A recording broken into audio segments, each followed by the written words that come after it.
So then that was the house up on Fort Todd.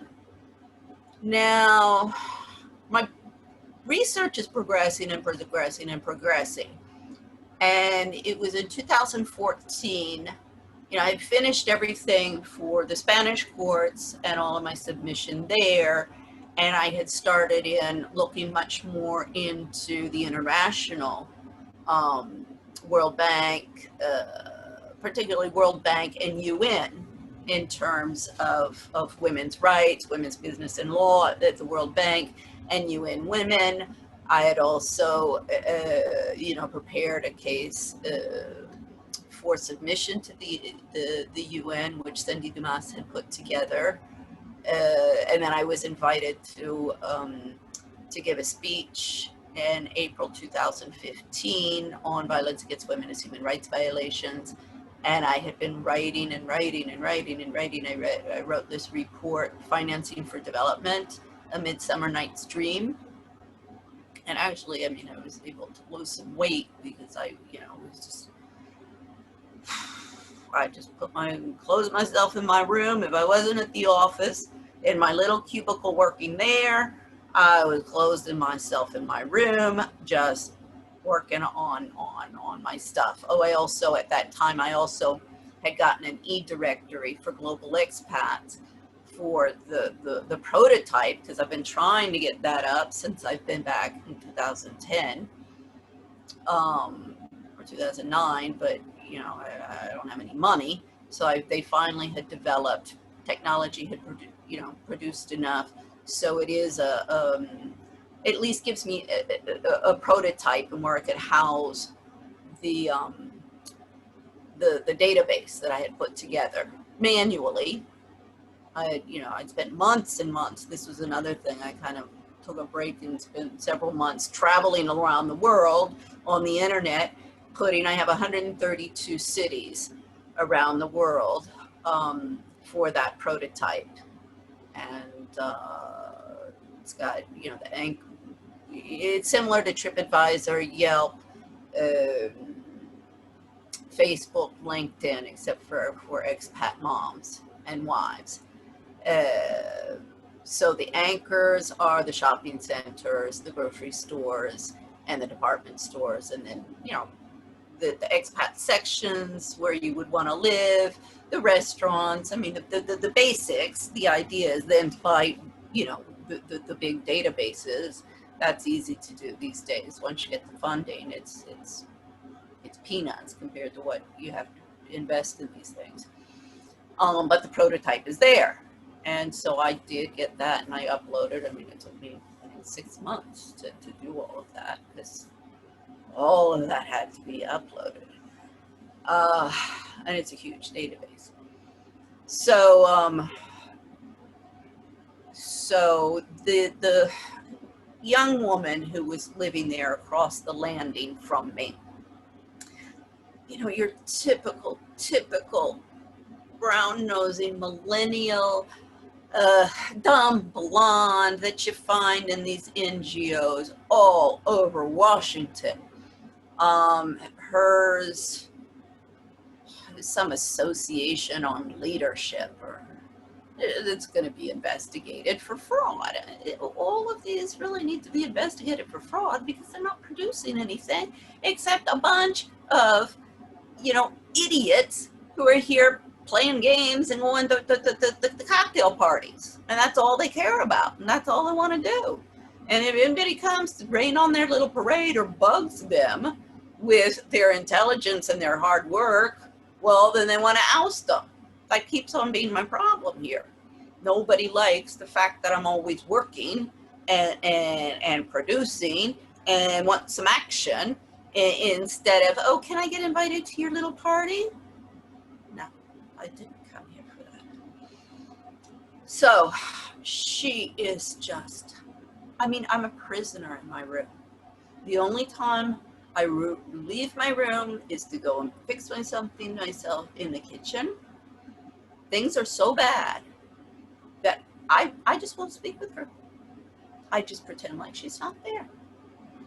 And the other girl And her boyfriends, both the boyfriends, I think understood my position that no, you know, all she's going to do is scream at me and insult me and you know, that I'm not going to even acknowledge her presence.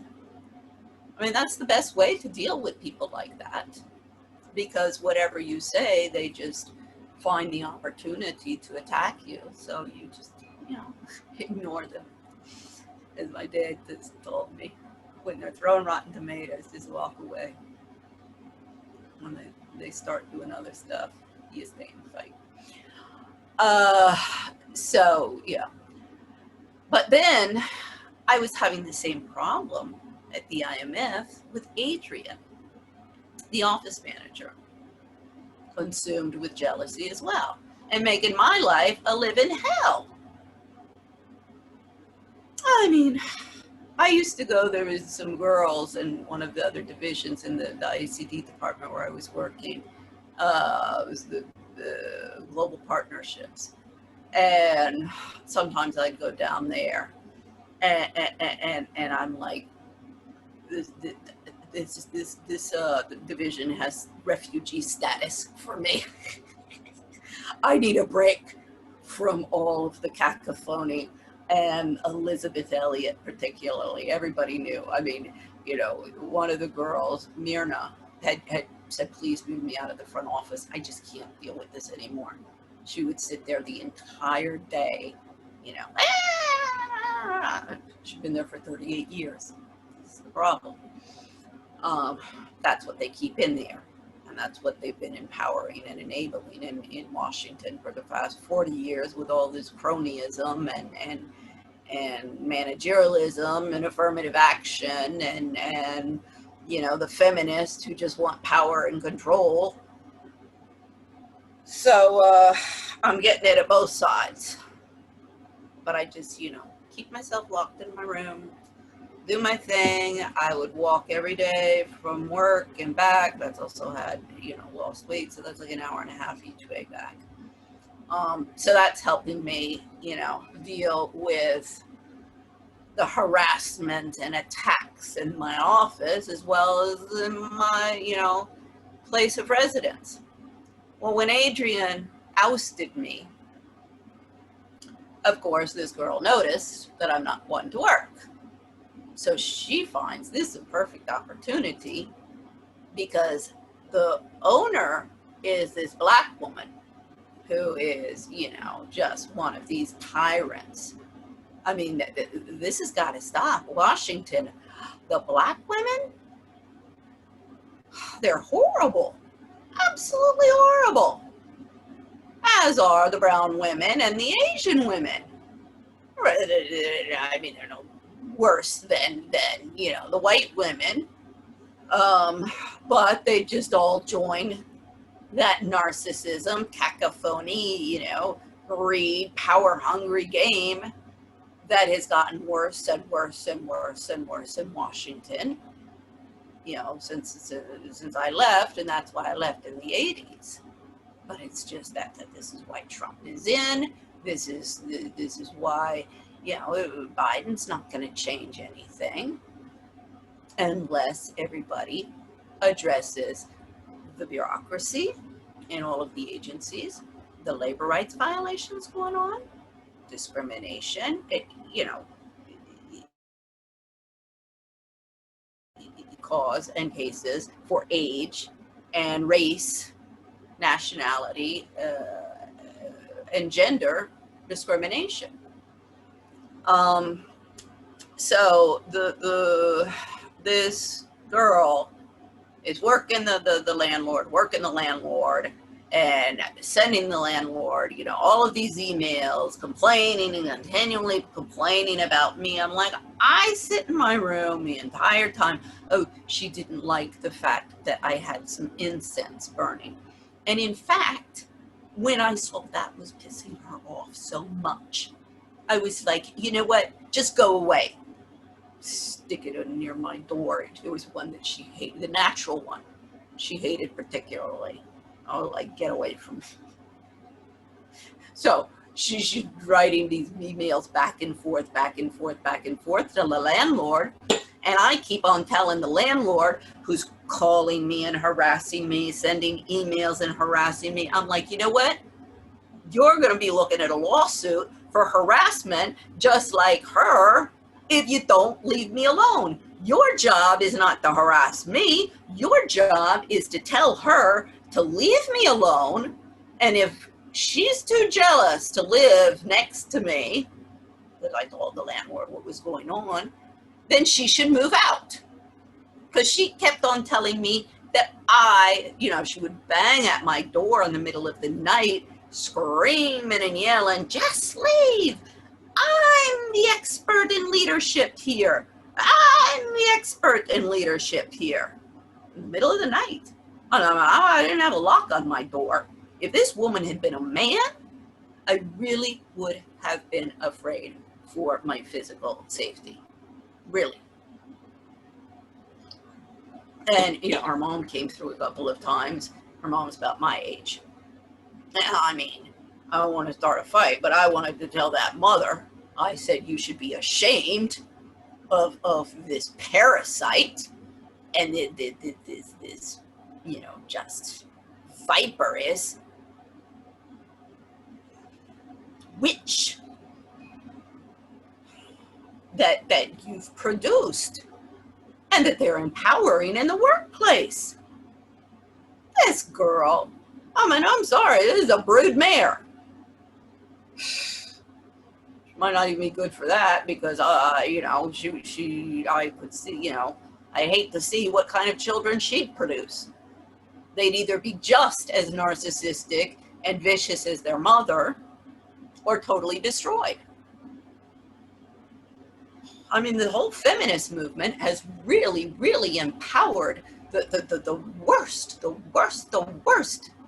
of women who are using that, these witches to oppress and, destroy anybody who stands up to them, which are the caring women in society. We really, in 2010, National Coalition Against Domestic Violence, said we need a new civil rights movement. We do, but we need one of women, the caring women in society, the older ones like me, who, we've seen it all. We've seen it all. So we're not little, 20, 30-year-olds who you can pull the wool over. This is probably why all of these guys get, new cute things on their arm every 10 to 15, 20 years. If you look at all of these profiles of everyone in power,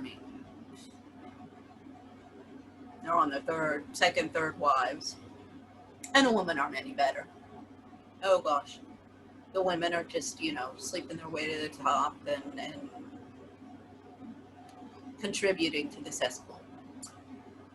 So, this landlord, so the two girls move out. I'm like, thank you, Lord. Thank you, thank you, thank you. I'm going to have some peace.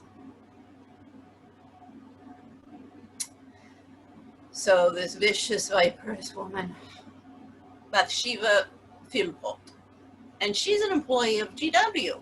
So I also have my beef with GW because not only are they not doing their jobs in terms of the departments that I've been trying to get on all of this stuff, there's 4 of them, but she's being given a job, which is what has enabled her to pay the mortgage on this house, because this was, I guess, her first house. She's moved in with her boyfriend. But that's her house as well. So she's actually been able to accumulate 2 properties in Washington, in which she can, oppress and promote her dictatorial and authoritarian state. Because this was also political persecution.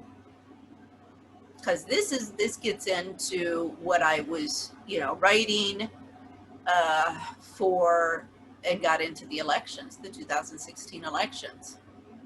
And, you know, that's when she really went ballistic with me, is, you know, when my research was progressing. And, you know, she after she saw that I had been ousted from the IMF and I didn't have a job, she was like, oh, this lady, I you know, scam her for anything. She's going to be afraid, and she'll pay me any extortion, you know, money I ask for. I got her between a rock and a hard place. And that's when she, after we had agreed, I had agreed at $9.50 a month for the room. That would have been starting in June of 2016. And we had agreed to that in writing. In April 2016, the girls had moved out. Therefore, that lease, you know, was effectively, you know, we had, what she did was she had used that lease, and we had continued, because my name had been on that lease, but the two girls that were moved out, I mean, that lease in their names was null and void because they were no longer living in the premises. So then, after she's agreed to, you know, add an addendum to the old lease to keep me on there and not create a new lease, afterwards I saw her little game. Then she comes back and she says that I have to pay for the 2 rooms. So now she's jacking it up to $1,800. And I said, no, I don't. She said, yes, you do. I said, no, I'm only using 1 room. I've only used 1 room since I've been here. I'm not paying for a room that I'm not using. Because she had told me that I had to find people to rent the other rooms. And I said, no, then you have to pay me a management fee. If you want me to manage your home, then you have to pay me a management fee. Otherwise, it's not my responsibility to find. I rented 1 room from the day I came in here. It's not my responsibility to find other roommates for this room, particularly that you're renting them out too expensive. I just paid because I don't want to go through the move again. But you're renting it out above market price.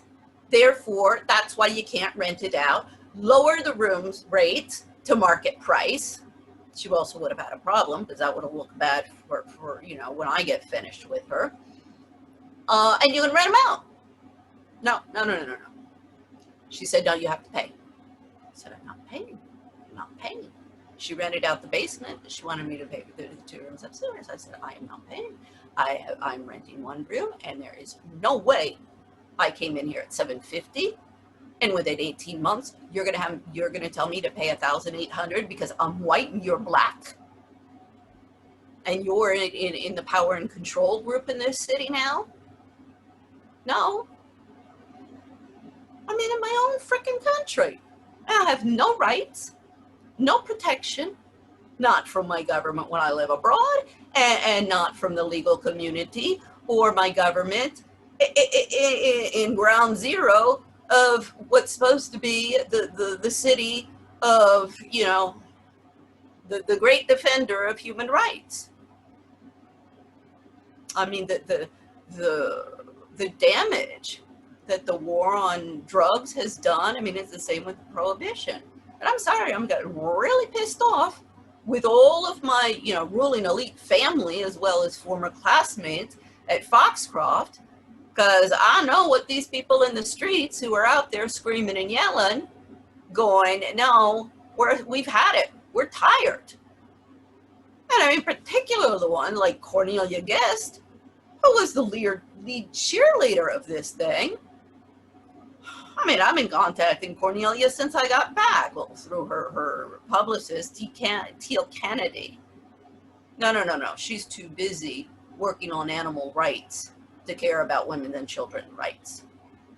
That's why we have animals in this country have more rights than women and children. Because the ruling elite women are too busy in their spas, getting their hair done, jet setting around the world, or, you know, having their affairs or whatever in their country clubs. But guess what, people? This is why the American Revolution started. This is why the French Revolution started. Yeah. I mean, even my brother, I tell him, I say, he's in Chicago, he's on the front line. I'm like, you're, when the looting starts and the real violence starts, you're going to be on the front line. What you going to do? Where are you going to go? So, you know, and he's the typical, you know, white male supremacist in this country, in the urban areas. We're also from Louisiana. I can do the parallel with him. It's the same in with the you know, rednecks in Louisiana as it is with the sophisticated people in the companies in Chicago or any of the big cities. Really, in the 60s and 70s, you moved to the city because people had more open minds and more, you know, there was an exchange of ideas. Not anymore. Oh gosh, there was one place, because I have to move again.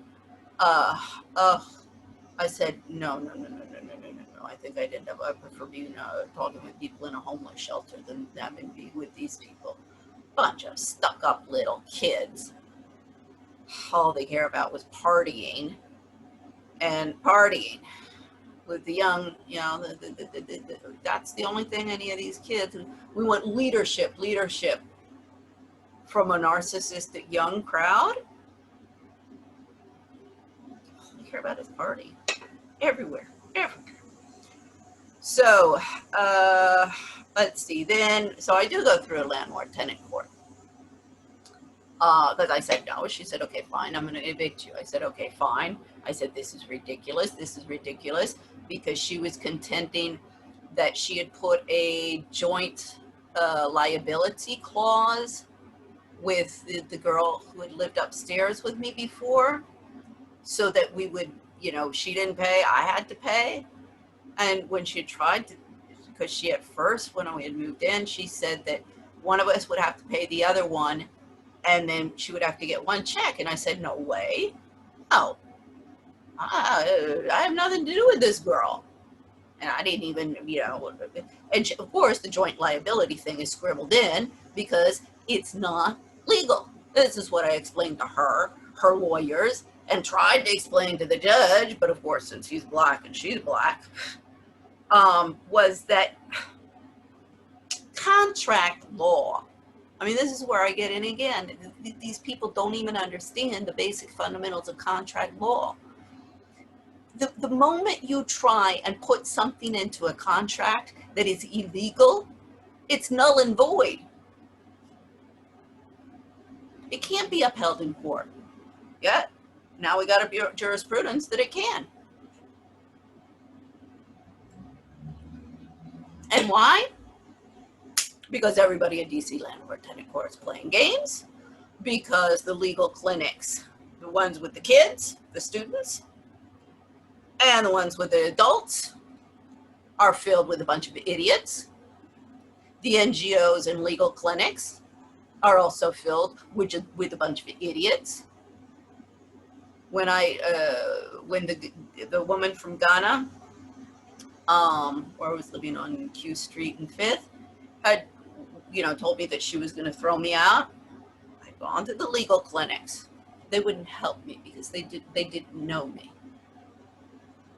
You shouldn't. It's not a question of knowing me or not. Here's my ID. That's all that you need to know about me. And you need to know about the facts of the case. What the hell is this? You don't know me. The clinics, all of them, all of these legal clinics, and it needs to be started investigated for fraud. What the hell are they doing? This isn't rocket science. This town could be cleaned up like that if the legal community would get on board. So at least I go through the process of the DC landlord-tenant courts. get into the details there, but of course the Judge Newman. I mean, people warned me. They said, "Oh God, you got Judge Newman. Oh God," because I'm also during this time, I had gone to the 2016 spring meetings. That was really what, also set off the jealousy fires with my landlord. Was, all of this analysis and all of this work that I'm doing, that she's some director of social justice at GW. And, once again, showing I want an investigation into what this woman has been doing her entire career. Because she is abusive. And she even told me that her son had moved out, like the second he was 18, he was out of there. I was like, well, of course he was. This is what I've advised every child that I've seen in families like this.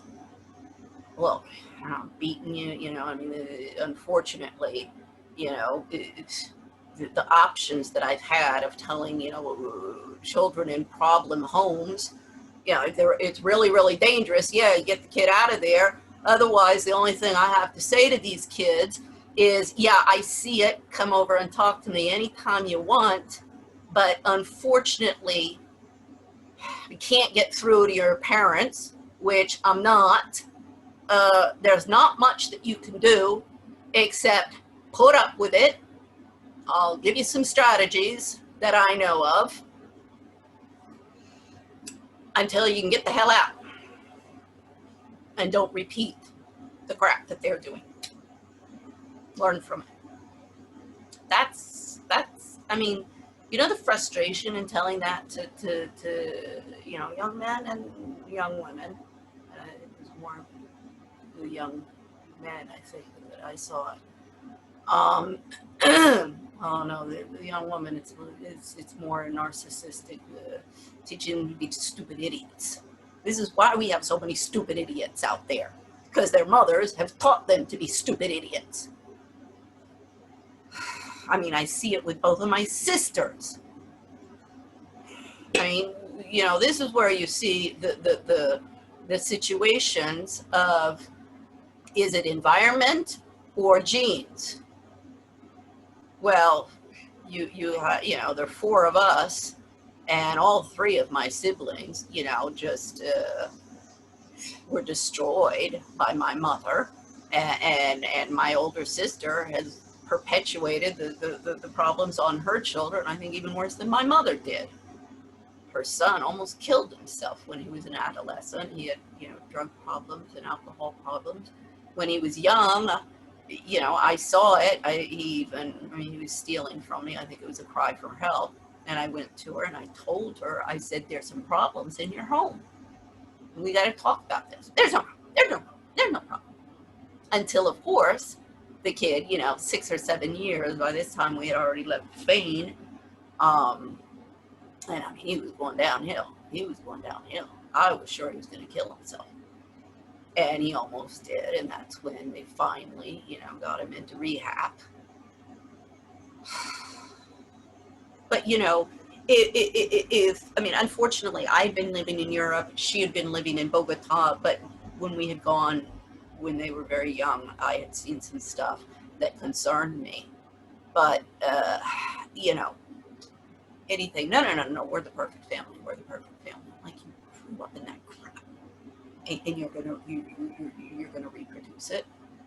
I mean, when I was pregnant with my kids, thank God I was far away from my mother and far away from my mother-in-law. Clean slate. And my Bible was Dr. Spock, baby care. Every time I had a question, I'd go through Dr. Spock. I think that was the only thing I read when my children were toddlers. That and Adele Davis. Those were my Bibles. And I think they're pretty good Bibles because everybody I know says you have wonderful boys, and I agree with them. There's been some damage done in the past 12 years. I'm terrified, but thank God they were taken when they were,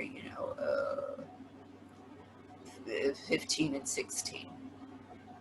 So they're, you know, they're a lot older. I mean, it's much different than when they're very, very young children and in their formative years. I mean, at that age, they're becoming young men. I mean, they still need their mother. And I know it's been extremely painful for me. I just want to get back to them.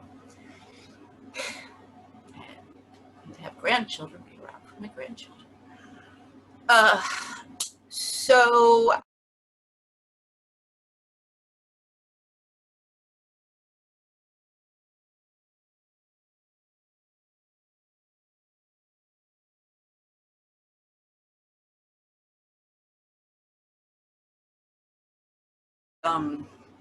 so after leaving the Fort Totten house and being evicted from there, I found a room because I had no money. I found a room, so of course, no money, no job, nobody's gonna rent to me. So I found a room nearby in Fort Totten with it's these immigrant housing up there.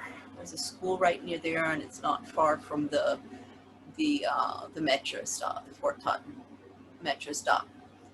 Oh my God. It was a roof over my head, but it was disgusting. Oh God, disgusting. The kitchen, I mean, that's domestic abuse, just to have your kitchen like that and cooking for your children with that lack of hygiene. Absolutely horrible. And cockroaches all over the place. And, it was a 2-bedroom apartment. The parents and the 2 children in 1 bedroom, me in another. I put, you know, I just had some clothes and everything else was in storage. And I mean, I just got by. In fact, I got involved in a job scam that hurt my credit rating, but put me a little bit of cash flow positive that actually got me through and okay. So that was, you know, but I got through, barely, because then I got 2 jobs. I was working with, this time I need to make some money and make a stop, because I've gone through everything, you know, the little savings that I had. I was warning the world of Trump's rise to power and what would happen. And it was, you know, to keep food on my plate during that time.